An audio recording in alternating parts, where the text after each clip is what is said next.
kind of went off there for a second. You did. I forgot where I was. I Do you know where I am? I do. Does everybody else? It's starting to come back to me now. I look up, I see your smiling face. Aw. Hello, everybody. It is Ken. I'm coming to you live from the Reverend Guitar Circle our ranch here in sunny, beautiful Toledo, Ohio. What does it say on the back of the headstock, LG? It says Reeves Gabrels. It says Reeves Gabrels. Can you believe it? Can you believe it? What? It's another Reeves Gabrels signature model. Well, that's true. How exciting. It is exciting. It is exciting in a year where everybody's just so buried and so far behind and having such a hard time getting stuff out. What are we doing? We're introducing a new signature model for one of the greatest rock guitar players of all time and one of our personal friends and all-time favorite people, Mr. Reeves Gabrels of The Cure, and the litany of people that he played for before The Cure. A lot of unknowns. David Bowie. Right. You Who's ever heard of that guy? Never heard of him. You know, Tim Machine, one of my favorite bands of all time. Yeah, and we're just, I don't know. Again, I'm getting carried away. I'm starting to get misty-eyed. God, I love this guitar. So we did, of course, our original Reeves Gabrels model starting in 2008. After, right? It's only fitting that we introduced this at the Summer NAMM show because we met Reeves at Summer NAMM in 2008. Introduced to us by our good friend Audley Freed. He was a Nashvilleian then. Reeves was a Nashvilleian at that time. And we put together the RG1, which has gone through many incarnations to end up where it is now with his own signature Railhammer pickups, and we're doing a sustainer version, killer guitar. And then Reeves sat down with Joe and designed one of the most interesting and best sounding guitars in the line, the Space Hawk. And after touring with The Cure, Reeves really wanted something dynamic and interesting to use in The Cure, and the Space Hawk was a hybrid semi-hollow solid body, absolutely bitchin' looking, kick-ass cool guitar that has been in production now since 2013. I was going to say 12, but 13 is probably correct. And then came the dirt bike in 2016, which was Reeves always enjoyed the Sensei, and so we put a Wilkinson trem on the Sensei with his signature pickup, and that has been a really cool little model. But then he started having the idea for this, I believe, right around the same time. And so what we've done with the dirt bike, this is the Dirt Bike Royale, and we went with, you know, P90s and a stop tail instead of the trem. But this aren't just any P90s, and that isn't just any stop tail. This is a Wilkinson tailpiece that allows some intonation adjustments. So you get all of the advantages and the vintage aesthetic of having the stop tail wraparound bridge. Some say sustain, could be true. I'm not here to argue about whether or not there's more sustain between a wraparound and a tune-o-matic. However, it is all right there. Penny wants me, she's telling me to bring that into the camera and show. So this Wilkinson bridge allows for a little bit of intonation here between your D string and G string, and you can fine tune it just enough that it works with just about every set of strings. We ship all of the Reeves models with his preferred string gauge, which is 9 through 46 Diodario's. So it's the lighter version of the skinny top, heavy bottom, the top 3 strings from a set of 9s, and the bottom 3 strings from a set of 10s. All Reeves's signature models are shipped with these strings. And it's actually kind of a cool story because they're actually the strings that Reeves uses on tour. They all have black ball ends, which isn't something that Diodario makes available to the public. They make them special for us and for Reeves. I wish we could sell them to you, but they have like these weird rules in place where we're not allowed to do that, which is kind of a bummer. But Reeves loves their strings, but always thought that the rainbow-colored ball ends looked funny on his Bigsby-equipped guitars like the Space Hawk. And so we have them made with all black ball ends, as he does for touring. And we install them on everything, including this. And then there's the pickups. I mean, I just kind of grazed over the pickups. You did. These are Mojitones, folks.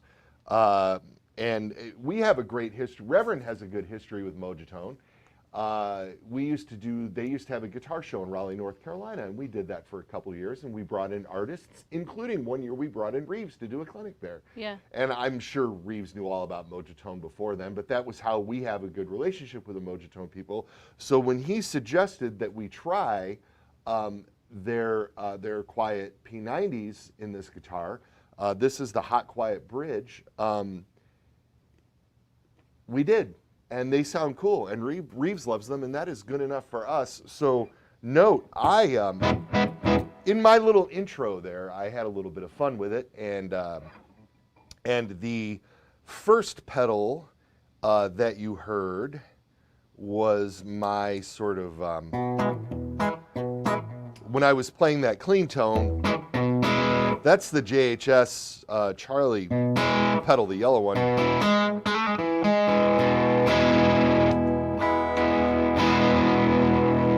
And I'm on the bridge, and you can hear that MIDI growl.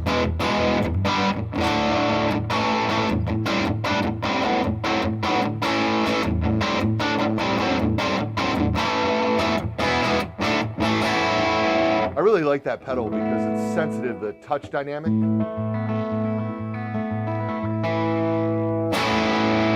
Cool. And then, of course, when I started playing some of the higher gainy stuff, I went to my Super Badass.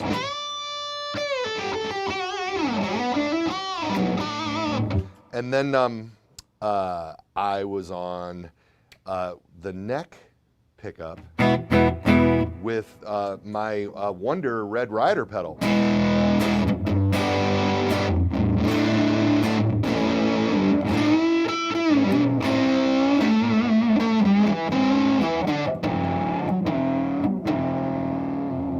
Love it.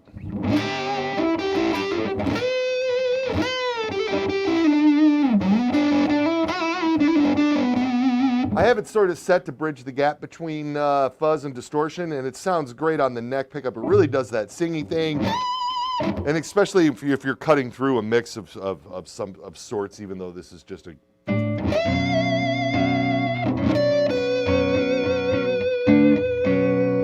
Really, really cool little pedal. Penny's got her hand up, but I'm not done. And then last but not least, I went back to the bridge pickup on the Almighty Boss Turbo Distortion.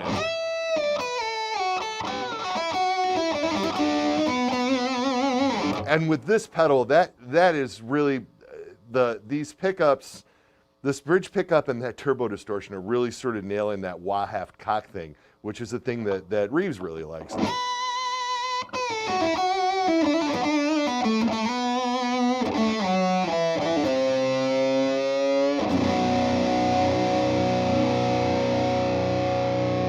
Mojatone, hot, quiet P90 in the Reeves Cabral's Dirt Bike Royale. Featured here in Royale Red. What's up, LG? They're actually two different pickups. Yes. You have the hot quiet in the bridge. Yes. And the 56, I gotta get the name right, hold on. Yeah, no, get it. Yeah. 56 quiet coil. 56 quiet coil. I And knew it was quiet coil. Yep. And I knew the one was hot quiet. I forgot about the 56. 56. So that's Like what they're, so 1956. I'm running straight into the car here now without any coloration. And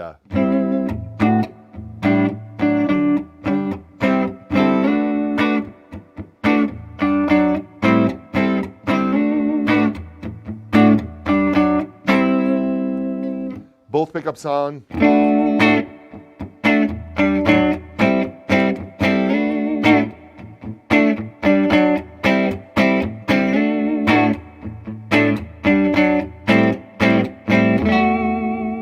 And then that bridge.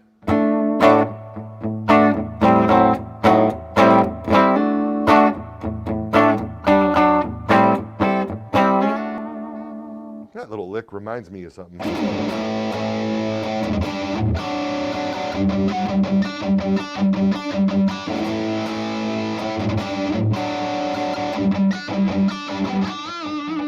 Jeff Yonkers, that was for you.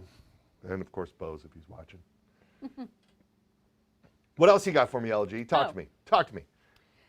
She's like, just watching me play. Because, yeah, I really, as you could tell, I really like this one. Hey, there's, you know, I don't know how he does it, but Reeves has, once again, he has this idea, well, let's do this sort of stripped down version of that. And then throws a couple features on it that just make it absolutely badass. Right. And wait till you guys see the second color.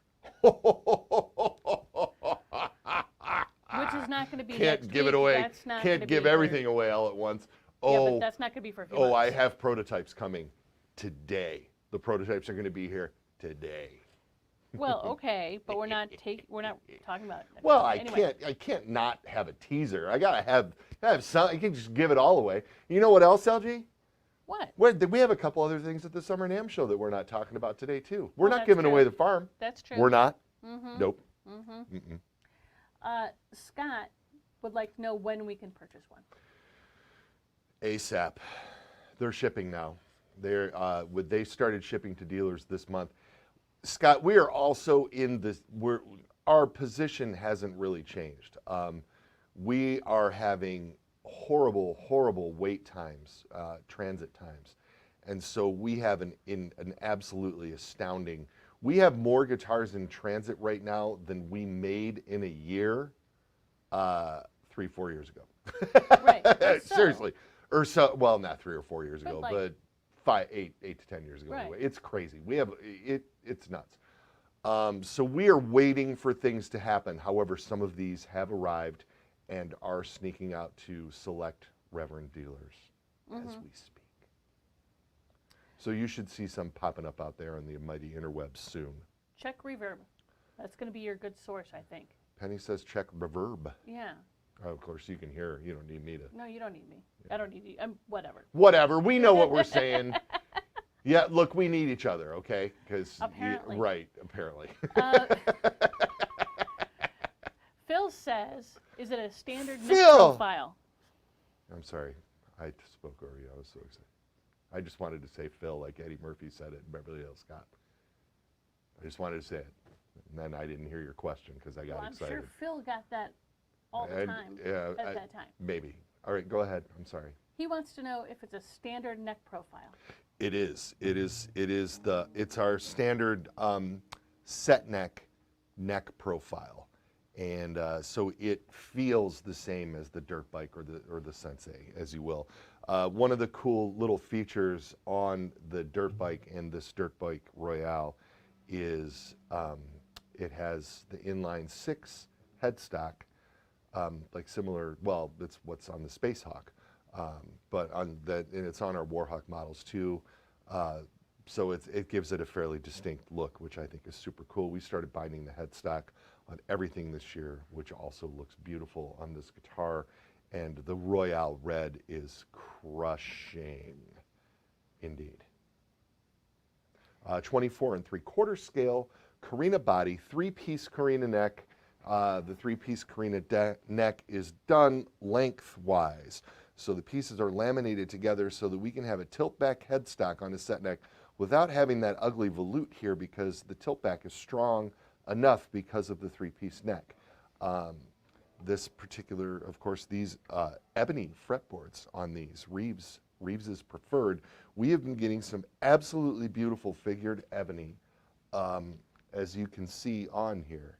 I mean, there is some sweet grain. They call that marbled ebony, or a lot of people have a lot of different names for it, but as you can see, we're getting some sweet figured ebony on these bad boys. Master volume, master tone, bass contour control, of course, traditional 3-way switch.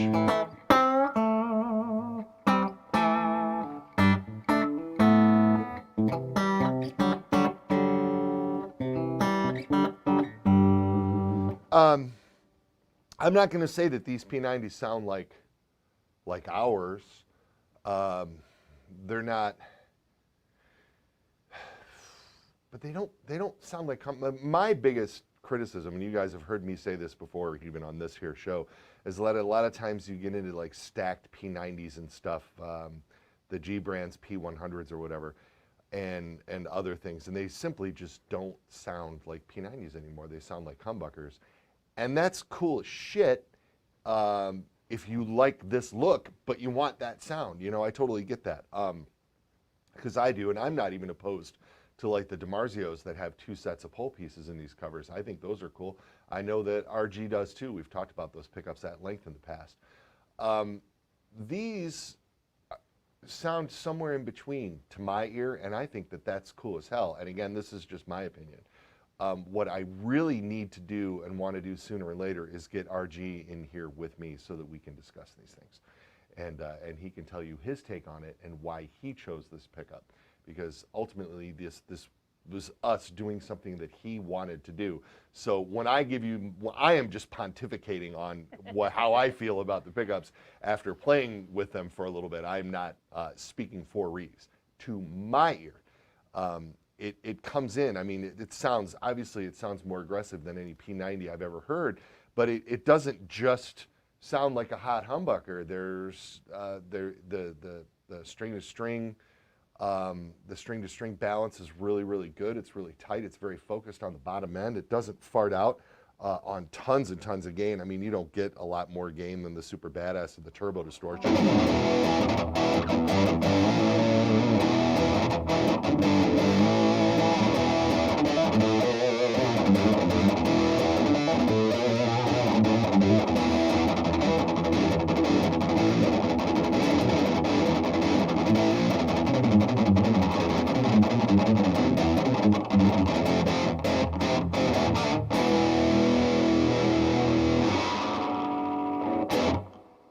I'm sorry, what? Let's see. Gary says, is there metal flake in that red color? There's not. Okay. This is a solid red. It is indeed solid red. It's And- Royale red. And Scott again from before, wants to know the price point and release date. The release date is officially Thursday. Yeah, the release date is officially next Thursday. And $11.99, $12.99, somewhere in there. Somewhere in there. You'd think I'd have that information ready, wouldn't you? You would It's think. been a little crazy here. We're going to be gone next week, and so we've been trying to nail things down to get ready to go to the NAMM show next week. Ooh, the NAMM show! Look at Reverend Guitar supporting the industry. That's what we do. true. That's what we That's true. You ready for some other questions? I love other questions. David wants to know if there's a difference sound-wise between roasted maple and standard maple. That's a good question.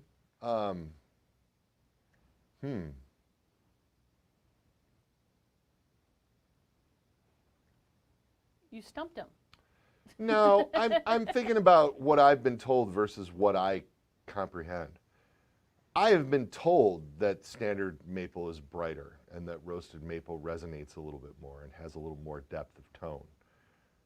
The way I play, I don't notice a big difference in the sound. I notice a little difference in the balance of the guitar and the stability of the guitar with the roasted maple. But I don't notice. I noticed more of a difference between a maple fretboard and a rosewood fretboard, or a rosewood fretboard and an ebony fretboard than I do between roasted and non-roasted maple.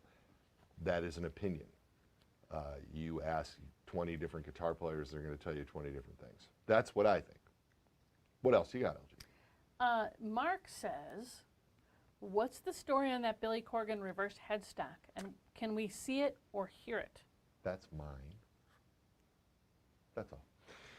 Oh, you're welcome right to see it. I don't know if it's in tune. This is I had a reverse headstock neck, probably from a customized Tommy Coffin model, and I had a cosmetic second Billy Corgan body, and so I put this guitar together for fun. Because I wanted one, and this is the old style spring-loaded kill switch, and yeah, just a fun little thing. We're working on something new with Billy, and so these models are going to be slowly fading away, at least down to the pearl white for the time being, and I wanted to make sure that I had one in my personal collection to mess around with before Show the back of it. that happened. Just show what Green yeah, did it's there. so hard to get into this, I but know, but it's this is nifty. Green, we had a little downtime in the back while we were waiting for guitars, and Zach had some fun with some of these things. And so this is little custom plexi backplate with everything labeled inside. Kind of cool, kind of fun. Tone-wise, I mean, it sounds like the Corgan model. You know, there's really no difference in that. And I don't think the reverse headstock has any effect on the tone or the string tension. Whoa, controversial opinion there, heads up. But they are easier to tune for me because I'm used to them, and I think they look cool. So there you have it. Yep. Yeah, that's my Billy. These are my playing out guitars over here. All the guitars that we've had hanging in the demo room are getting packed up to go to the NAMM show, and so I'm basically sitting here in front of 6 of my personal guitars at the moment. Happens. By the way, just for those of you keeping track at home, when Reeves told me about these pickups, and I wanted to check them out before we even started prototyping any of this stuff, I bought a pair of them and put them in that WAS that's behind me. So these pickups are actually in that WAS. They're not in the, there's only, what did we make, 10 or 8 of those? 8. The other 7 of them have Reverend pickups in them because that's what Jen wanted and that's what Katie Harkin wanted. Yeah. But I kept one of those for myself to put these pickups in because I think it looks cool, and I think that's one of the cooler things that we've ever done as well. I like guitars. Yeah, I'd like to mention too that the Reeves models have a larger fret profile than some. I mean, the frets on these things are monstrous. So, which he likes. He likes to be able to dig in. So, Ryan, who's going to be your new best friend in about a second, said, "Can we get even more models with the reverse 6 inline? They just look sick. The Descent would be perfected with a reverse headstock, in my opinion." Oh my man, you are speaking my language. You know what's weird about this? This is a very, very polarizing subject. You either love reverse headstocks or you frickin' hate them. We offered Warhawks with reverse headstocks exclusively for a long, long time. Sold more of them as soon as we turned it around. To people who like reverse headstocks, that seems like crazy talk. So that is why reverse headstocks are on a couple of artist models and limited basis on other stuff as well, because those are those artists' preferences, Matt West and Tommy Coffin, and then wherever else we can, sneak them in here and there on limited runs or something. But yeah, I don't see us regularly doing reverse headstocks because, seriously, again, to those of us who love reverse headstocks, it seems like crazy talk, but they really are not. It's not as marketable of a thing as you would think. Well, and that's one of those things that becomes trendy. I'm not trying to call you trendy, but no, I understand what you mean. No, I know what you mean. It comes in and out of fashion, too, It does. sometimes. It does. It comes in and out of fashion. They do. And also, I want to be clear, too. They look great on Strats and on anything with an offset waist. If the guitar doesn't have an offset waist, it's criminal and should never be attempted. Wow. And whatever. And I am talking to you, John Deary, okay? The reverse headstock on a Telecaster is no. It's a big no-no. And I even called out somebody by name. I did. You did. I did. I know. And he's not watching. But maybe somebody will tell him, and that would be funny. Yeah. Boy, how did I? Oh, well, I was going to say, kind of like the 3 knobs on the telecontrol plate. Right. It's criminal. Criminal. Okay. That was for you, Adam Bob. Eric Sycamore says, Bug-eye. Yeah, Bug-eye. Just call him Bug-eye. Yep, nobody here knows what Bug-eye means. If I call him Bug-eye, they're going to be like, why is she making fun of his eyes? That's not what it's about. Okay. Fair enough. It's his screen handle over on the Reverend Forum, which if you're not on the Reverend Forum, go sign up for the Reverend Forum. There's lots of information over there. Anyway, Eric says, offhand, is there anything else in the line with an ebony fretboard? The Reeves models all have them. Yes. So even the Bolt-On. The Bolt-On RG models all feature ebony fretboards now, as does the Space Hawk and the dirt bikes. They're all getting ebony, which is cool because ebony's bright. And Reeves is a very, very articulate player who can also play very fast, and ebony fretboards work for him well. Other than that, Sensei RAs feature ebony boards, and I believe that's it. Vito. Oh, those Vitos. Yeah. Yeah, the Soul Shakers had ebonies? Didn't they have ebony? I think you're right. I think you're right. Is the new Vito that's in the works that we can't talk about yet? I think that may have ebony as well, yeah. He's an ebony fan. He is. Can we talk about that crunch again? I didn't mean to blow your ears out there a little bit, LG. You really did. This is that Earthquaker Plumes. And I was.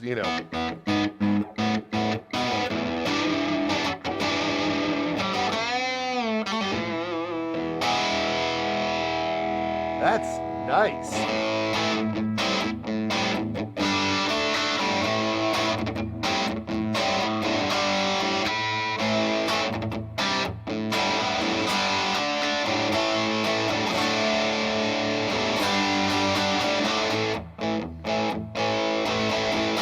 Let's compare that to that Red Rider pedal, shall we? Shall we, Nick? Now you see, I had that set up a little dark because I was doing the lead stuff with it. Let's get that treble up a tad. There it is.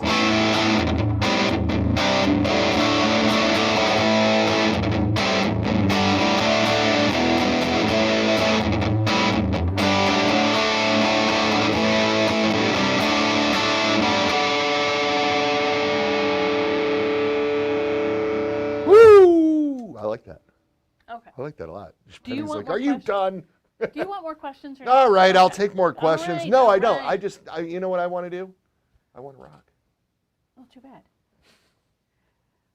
Lincoln says, do you have anything that vibes like a Gretsch? Well, we're not Gretsch. No, true. Which is so that's a tough one. We do. I mean, our Retro Blast pickups throw the Gretsch vibe, and if you're looking for a Bigsby with the Retro Blast with our mini hums, the Contender RB is a good choice, which is gonna vibe more like Corvette kind of a thing. Yeah. That's really more the vibe of that one. But we also, of course, have our Flat Rock. We have the Flat Rock will be returning to the line here very, very shortly. That has those pickups. And don't forget the Jetstream RB, the Jetstream Retro Blast. Yeah. With the Wilkinson trem, I mean, imagine those pickups in a offset body style with a trem that works. I mean, it's a machine. Mm-hmm. And don't forget the Pete Anderson Retro Blast, the PA1RB, which is our hollow body that has the custom center block, the L brace. I think that's on the website anymore. It should be. We're still shipping some Mulberry Mist ones. I have some out in the back right now. Yes, absolutely. Anyways, let's get on with some more questions. Jansen says, as long as we're talking about guitars on the wall, he wants to know about the sparkly brown one. Oh, that's for, we'll talk about that in a couple weeks. We'll get to that. We will get to that. We'll get to that in a couple weeks, indeed. But it's not going to be, that's not what we're not doing a We're not doing Charger RA in sparkly brown. Yeah, no, that was a color test. We'll talk about that. Right. You'll see the color, the guitar that was color, or maybe it was a guitar, maybe it was a bass. I don't know. You'll see what the color test was for next week with our NAMM show coverage. Indeed. Thank you for the keen eye. That guitar is dope. Yes. And it does have Reeves's signature Railhammer pickups in it, by the way. It does. Indeed. But that's another Frankenstein guitar. No, it's another Frankenstein guitar. Raphael wants to know where the Railhammer pickups are made. The Railhammer pickups are made by a manufacturer that works very closely with Mir Music in South Korea, and they realize all of Naylor's pickup designs. They have been doing, they're basically made by the same company that makes our Alnico humbuckers and our P90s and single coils and everything. And so Joe designed the Railhammer pickups and patented the layout, and then they are manufactured to our specs through Mir Music in South Korea. So in South Korea, indeed.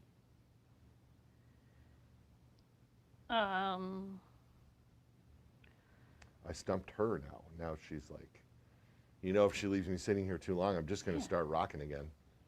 Well, Francesco says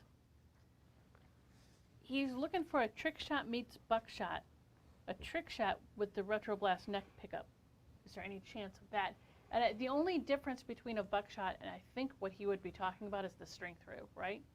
Well, the trick shot had two traditional T-style pickups in it. Yeah, but the buckshot has the buckshot has the, yeah. So he's looking for the string through bridge with the Retro Blast in the neck, and we don't have any plans. As a matter of fact, the buckshot's going to take a quick hiatus too, as we realize some new designs for 2022 and celebrate our 25th anniversary. But the buckshot will be back because it crushes. And maybe that's a good plan for that in the future. I don't know. We'll see. That we can discuss. I like that. We'll throw that into the mix. See what happens. Indeed. What else you got? Oh, Jansen just said, ooh, mysterious. And Eric said, I'm sorry, did you say maybe a base? Yeah, I don't know. I don't know what I'm talking about. I don't know what he's talking about either. Yeah, they just put me out here and I just go. I don't really know what I'm talking about. Is that it, LG? I think that's it. Well, hey, everybody. Thanks for tuning in today. Mr. Reeves, I hope you were able to tune in. We miss you, and we would love to see you here soon if we can work that out. Everybody, upcoming, of course, NAMM show. Next Friday morning at, I'm going to say 11 a.m. Eastern time. So that's going to be 10 Central. Penny and I will get over there, and we will do a live feed, probably only on Facebook. But we might be able to sneak it out onto YouTube as well. We'll see what we're capable of when we are there. It really all depends on the bandwidth at the convention center. It does. And yes. sometimes it's killer, and other times it's weird and glitchy and all that kind of stuff. So we'll see what we're able to do. But at the very least, we will be here on Facebook, 11 a.m. Eastern time, from the Summer NAMM show in Nashville, Tennessee, next Friday. Everybody, thank you so much for tuning in. I hope you dig the Dirt Bike Royale as much as we do. Y'all have a fantastic weekend.